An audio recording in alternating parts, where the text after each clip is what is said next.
Today's video is sponsored by the worst movie of the year. Open your clip in the Fusion page, and add a merge node.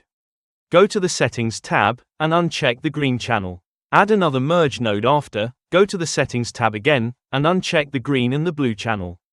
Bring a time stretcher node in empty space, and connect your clip to this.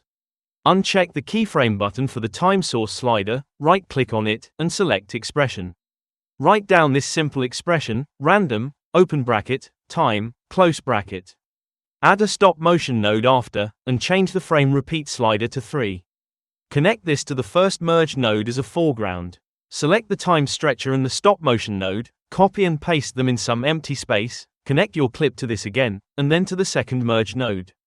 Bring a grain node after the second merge, increase the power and the grain size slider, just because you're a nerd and you like to add film grain to everything. Another thing you like to do but you don't know it yet, is to buy my pack and make me a millionaire.